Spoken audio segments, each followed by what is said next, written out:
There are moments in geopolitics when an alliance does not collapse dramatically. No declaration, no formal break, no announced rupture. It simply reveals, under pressure, that it was never what either side believed it to be. What is unfolding right now between China and Iran is exactly that kind of moment, and the trigger is 30 miles of open water. The Strait of Hormuz is not a strategic asset in any conventional military sense. It is not a base, not a weapons system, not a treaty. It is a channel of seawater roughly 30 miles wide at its narrowest point, separating the Iranian coastline from the Omani Peninsula. But through that 30-mile corridor moves approximately 20% of the world's entire oil supply on any given day. Before the current disruption, more than 100 ships transited the strait daily. Tankers, LNG carriers, container vessels, dry cargo ships. The physical infrastructure of global energy, trade moving in an unbroken rhythm that most of the world had long taken for granted. That rhythm is now broken. And what is happening in the silence where it used to be is reshaping the geopolitical calculations of every major power on the planet, none more consequentially than China. According to Windward's shipping intelligence report published on March 13th, approximately 400 commercial vessels were waiting outside the strait in the Gulf of Oman alone, with more than 200 additional ships anchored inside the Gulf itself. Between February 28th and mid-March, only 21 tankers managed to pass through the strait.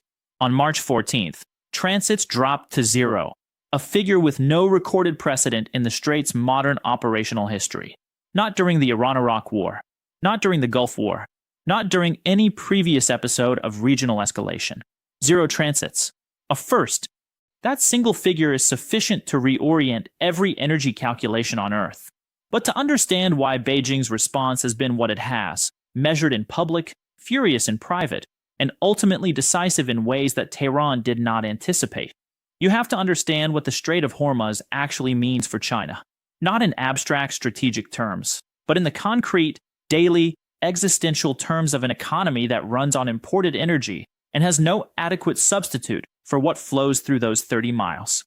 China is the world's largest importer of crude oil, between 35 and 50% of that crude, depending on market conditions and the distribution of supply contracts in any given quarter, passes through the Strait of Hormuz. That is not a marginal exposure. That is a structural dependency that Beijing has spent years trying to manage and has never been able to fully diversify away from. China alone accounts for approximately 37% of all oil transiting the strait on an average day, a share that leaves India and Japan, the next largest customers, far behind. When the question is who has the most to lose from a Hormuz closure, the answer is China, by a significant margin and without close competition. The data from Lloyd's list confirms what the economics already suggest. Between March 1st and March 15th, only 11 China-linked ships managed to pass through the strait. Most were dry cargo vessels, Chinese tankers, the ones carrying the crude oil that feeds the country's refineries, were not using the route. Against the backdrop of approximately 250 China-linked vessels estimated to be stranded in the broader area, 11 transits represents a collapse, not a disruption.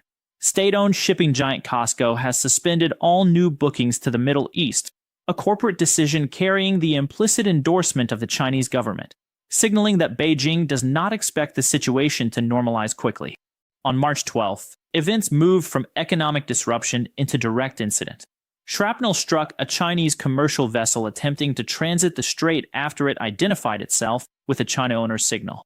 Iran could not protect the ship of its largest trading partner and most critical diplomatic backer. The vessel had transited under the assumption that its nationality would provide some insulation from the hazards of a conflict zone. It did not.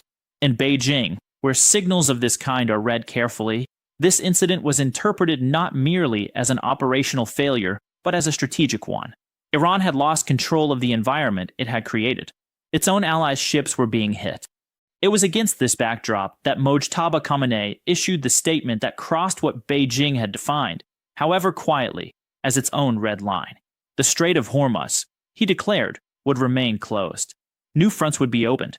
And then, as if to demonstrate this was not rhetoric, Iran launched missile and drone strikes against Bahrain, Kuwait, Oman, Saudi Arabia, and the United Arab Emirates.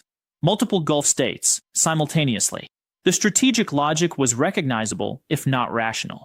If the pressure of strikes against Iranian territory cannot be relieved through negotiation, then the cost of continuing those strikes must be raised by threatening the entire region's stability. The calculation was that Gulf states, facing direct attack, would pressure Washington toward restraint. The calculation was wrong, and the most important signal that it was wrong came not from Washington or Tel Aviv, but from Beijing. China's foreign ministry issued a statement that, in the measured language of Chinese diplomatic communication, amounted to a public repudiation of Iran's actions. The Gulf attacks were explicitly rejected. Chinese Foreign Minister Wang was simultaneously conducting phone diplomacy with Gulf state leaders, not to defend Iran's position, but to signal to Riyadh, Abu Dhabi, Manama, and Kuwait City that Beijing understood their concerns and did not share Tehran's logic. At the United Nations Security Council, China did not deploy its veto to shield Iran. It abstained.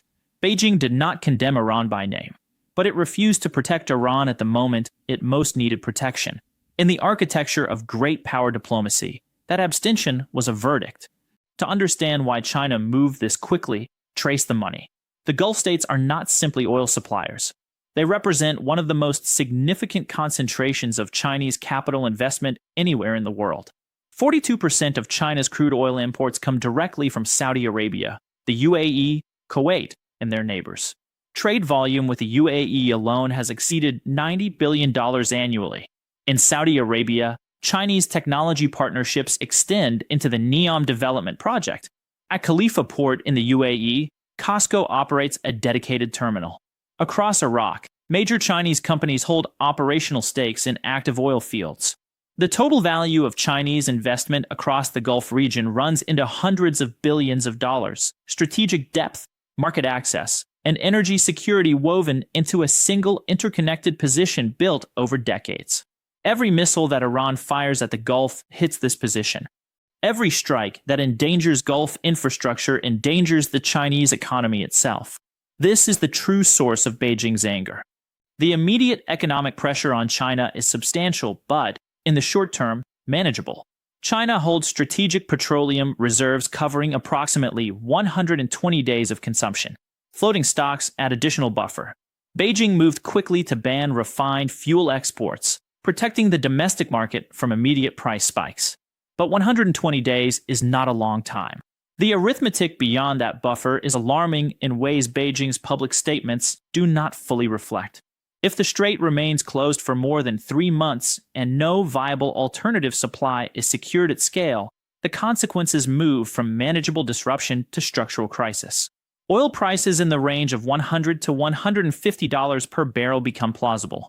Logistics costs double. China's export-dependent manufacturing base, which operates on margins that cannot absorb significant energy cost increases, begins to lose its competitive position. Factories reduce output. Unemployment in the industrial heartland rises. The independent refineries concentrated in China's Shandong province are particularly exposed. These operations were built around discounted sanctioned crude, Iranian, Venezuelan, Russian, at margins that work only when input costs are significantly below market rate. They account for roughly a quarter of China's total refining capacity. If Iranian oil stops flowing and they are forced to purchase crude at prevailing global prices, their margins drop below zero. The collapse of a quarter of China's refining capacity would not simply be an energy sector problem. It would become an employment crisis, with downstream effects rippling through the supply chains of dozens of industries. China's search for alternatives is real, but constrained on every axis.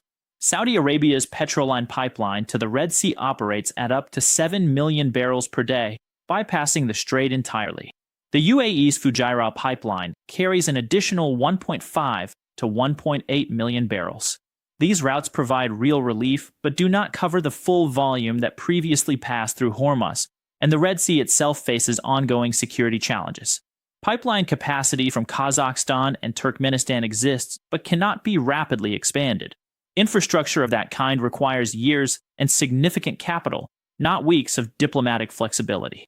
Sourcing crude from Nigeria, Angola, and Brazil adds 15 to 20 days of transit time via the Cape of Good Hope route, significantly increasing costs. Qatar's LNG exports, which also pass through the strait, have also been disrupted, and purchasing American LNG as an alternative carries its own diplomatic costs given the current geopolitical alignment.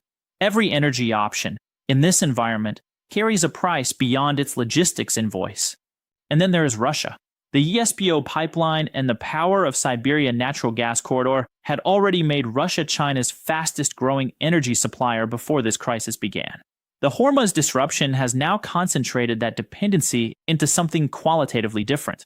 As Gulf oil becomes inaccessible, as every alternative proves either insufficient or diplomatically complicated, Russia is the only major producer with the infrastructure and capacity to significantly increase direct supply to China on short notice.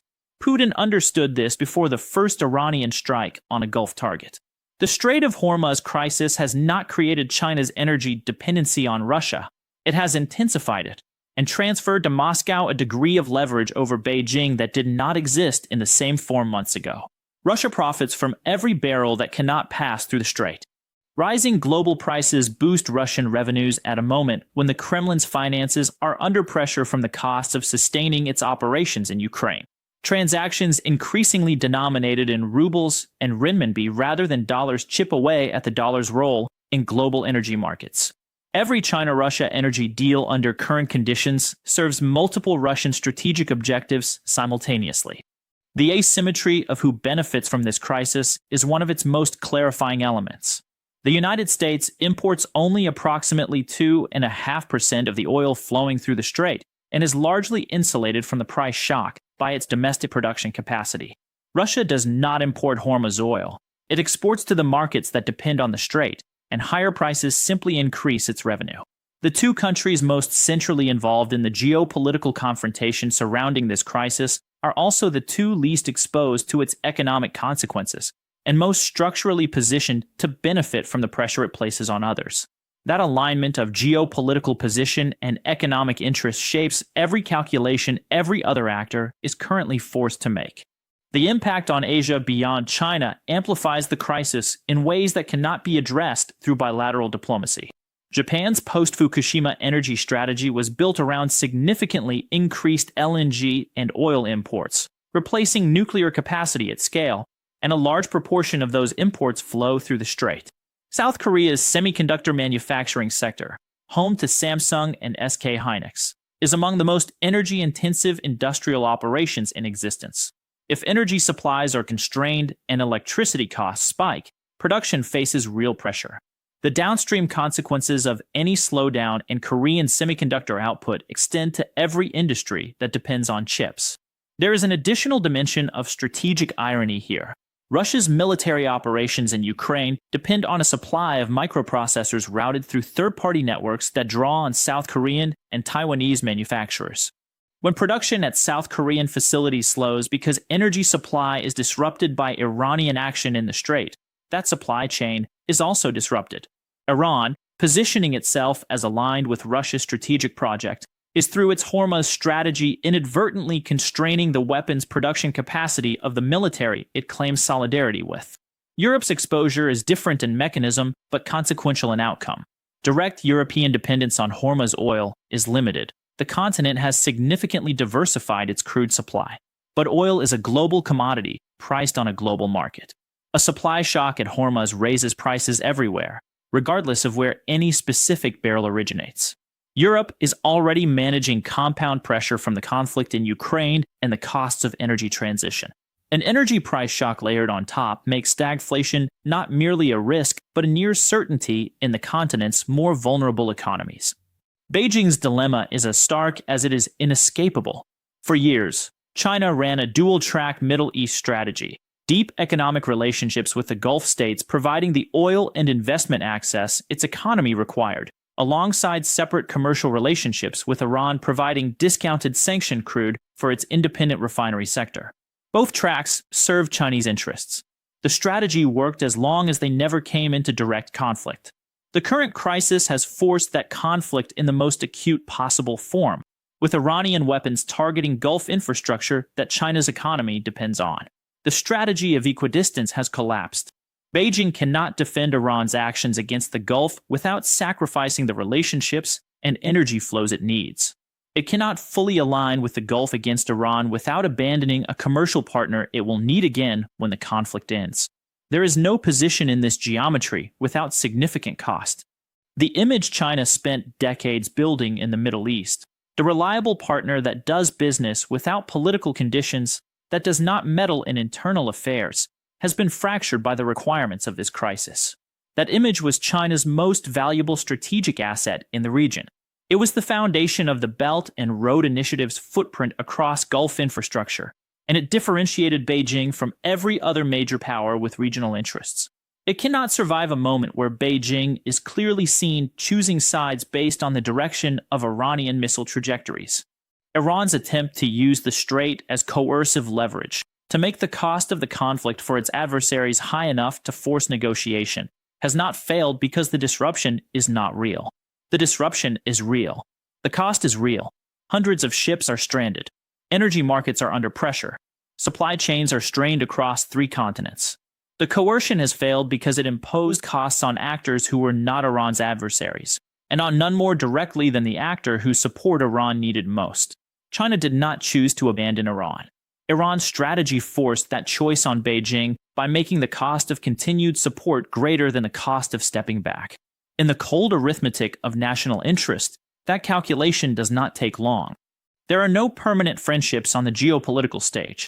There are only interests, and the willingness to sacrifice relationships when those interests conflict sharply enough. What China has demonstrated in its UN abstention, in Wang Yi's phone calls to Gulf leaders, in Costco's suspended bookings, and the foreign ministry's explicit rejection of Iranian Gulf strikes, is a clear-eyed application of that principle. The partnership with Iran was always instrumental. It has now been revealed as such, at a moment and in a manner that will not be easily forgotten in Tehran, or easily reversed in Beijing. The Strait of Hormuz is 30 miles wide. What it has revealed, in the weeks since this crisis reached its current intensity, is something that cannot be measured in nautical miles. It has revealed the actual structure of alliances under pressure, their real limits.